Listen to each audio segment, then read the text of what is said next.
Welcome back to the deep dive. This is where we try to cut through all that noise, get past the hype. We really want to get to the core, the essential bits of information you need to be genuinely well informed. And today, well, we're diving into something that's been popping up just about everywhere: social media, wellness chats.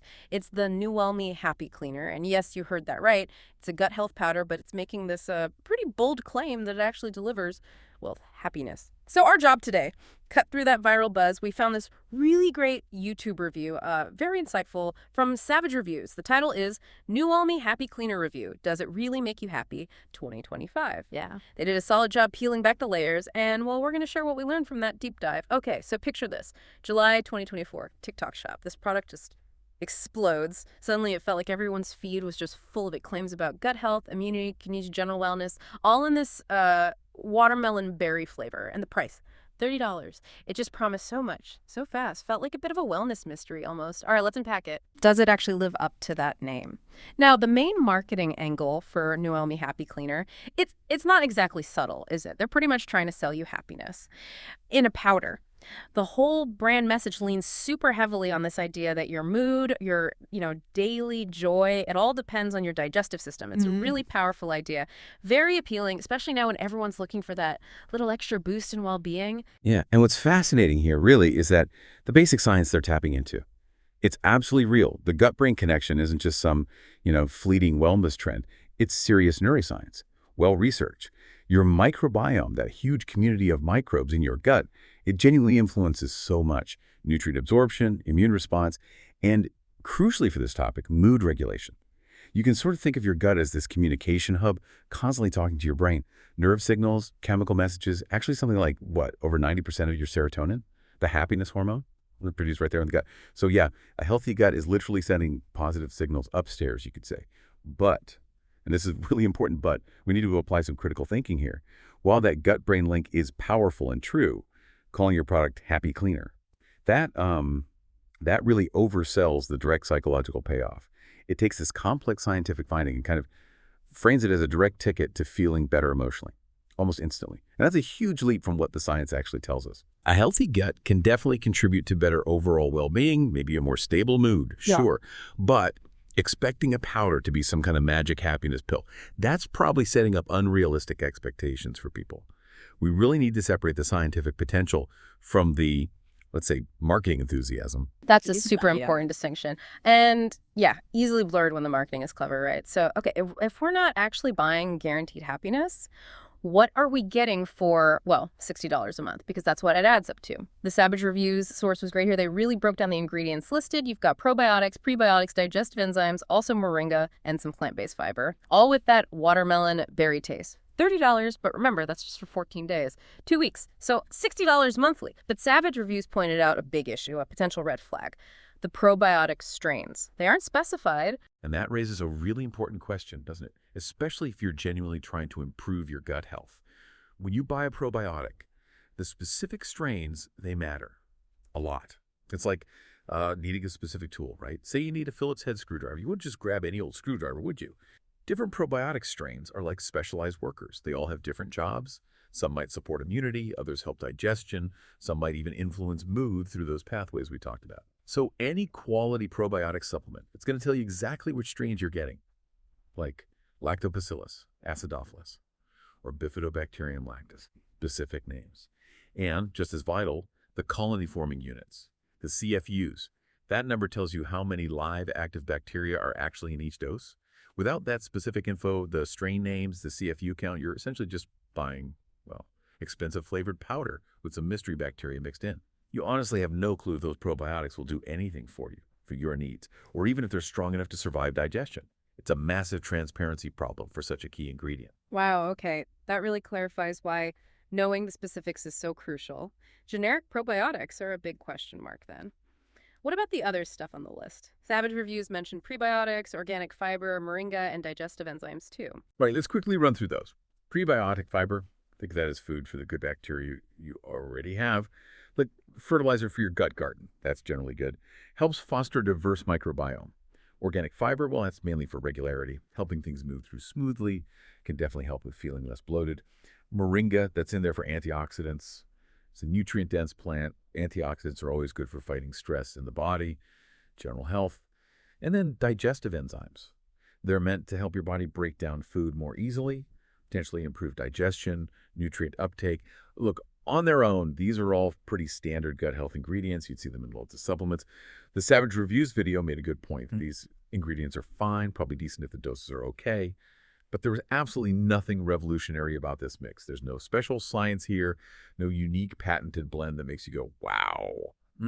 Honestly, you can find many high-quality supplements, often with specified probiotics, that have similar ingredients but cost way less. This feels more like they just threw a bunch of popular ingredients together rather than creating something truly innovative. Yeah, it's starting to sound like a greatest hits album for gut health, maybe, but with a premium price and some key tracks missing, like those specific probiotic details.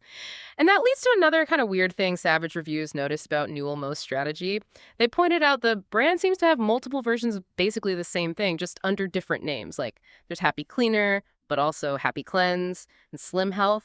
It kind of feels like they just, I don't know, threw a bunch of stuff at the TikTok algorithm wall to see what would stick. And again, that $60 a month price tag.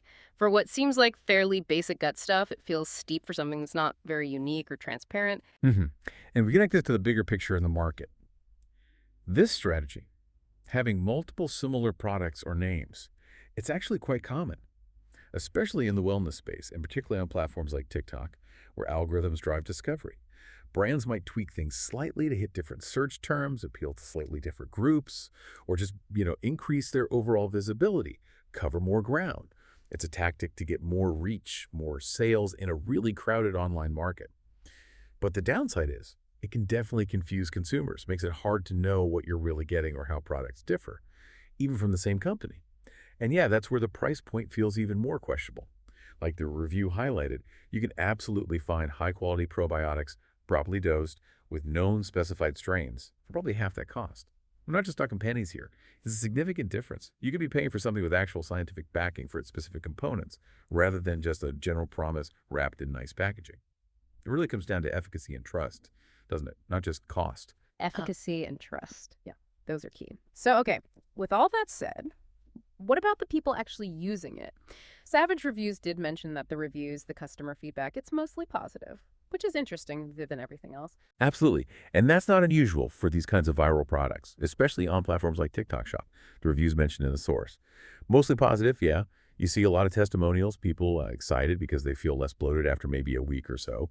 And look, feeling less bloated, that's great for anyone experiencing it. It's a real benefit, but it's important to understand why that might be happening, that kind of effect.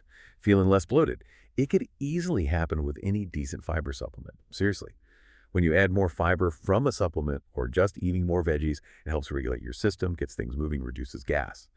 So while those positive experiences are real for the users, they might not be due to anything particularly special about Happy Cleaner itself. It could just be the basic, well-known effect of adding fiber. The part that's really concerning, though, and this is a huge issue in the wellness world, is the lack of transparency. Where's the info on manufacturing? Who's making this stuff? Is it third-party tested? Is there any clinical validation for this specific formula? Savage Reviews found none of that. Think about it. You're asking people to put this in their body for their health. Trust and proof for everything, right? Without third-party testing, for instance, how do you know what's on the label is actually in the jar? Or that it's free from contaminants, heavy metals, pesticides, whatever. That testing is like a basic safety check, and it seems to be missing here. And beyond safety, without any clinical studies on their specific blend, there's zero independent proof that this combination of ingredients in these amounts actually delivers on the promises, especially the big one, the happiness claim. It means consumers pretty much just taking the brand's word for it. And in the supplement market, which can be a bit like the Wild West sometimes, that's a risky bet. This lack of verifiable data just makes it incredibly hard for anyone to make a truly informed choice. Okay, so pulling this all together, what does it mean for you listening right now trying to figure out these wellness products? The main takeaway from the Savage Reviews source and our discussion here seems pretty clear. Newellme Happy Cleaner looks like a product with standard, basic gut health ingredients. Nothing bad, necessarily, but it's wrapped up in really smart social media marketing and sold at a premium price. The ingredients themselves aren't harmful, which is good news, but they're definitely not revolutionary either. It's selling this big emotional benefit happiness, but maybe doesn't deliver much beyond what more affordable, more transparent, and more proven options already offer. Exactly. And this is where knowing this stuff actually becomes useful, right? You can apply it. If your real goal is to improve your gut health and maybe support your overall well-being through that gut-brain connection, you absolutely do not need to chase the latest viral trend or buy expensive happiness powders. Instead, like we talked about, consider investing in a quality probiotic supplement, one that clearly tells you the specific strains and the CFU count. Look for brands that are transparent. That transparency is usually a good sign of quality and efficacy. Different strains do different things, so knowing what you're taking helps you target your needs. And also remember that a lot of the quick benefits people report, like less bloating, better regularity, you can often achieve that just by adding more fiber to your diet naturally. For food, think about loading up on more fruits, vegetables, beans, lentils, whole grains. It's usually way more effective overall, comes with tons of other nutrients, and it's definitely easier on the wallet. Honestly, by making these kinds of informed choices, choosing transparency, focusing on diet, you could genuinely save yourself quite a bit of money each month. Easily $20, maybe more. And you'd likely be doing more for your actual gut health than buying into an overpriced trend. It's about making smart health investments. That's really practical, useful advice. Feels empowering, actually, in a market that can feel kind of overwhelming. So, as you go about your day, maybe scrolling your feeds later and you see the next big thing promising the world, maybe even happiness. Here's something to keep in mind. Always try to look past the shiny marketing. Look for the substance, look for the science, and definitely look for transparency. Ask those questions. Are the ingredients specific? Is there any independent proof? How does it stack up against simpler, proven, maybe cheaper options? Because at the end of the day, being truly well informed isn't just the first step to feeling well, it's probably your best shield against hype and your most powerful tool for genuine health and well being. Thanks so much for joining us on this deep dive today. We really hope exploring this helps you make smarter, more confident choices on your own wellness path.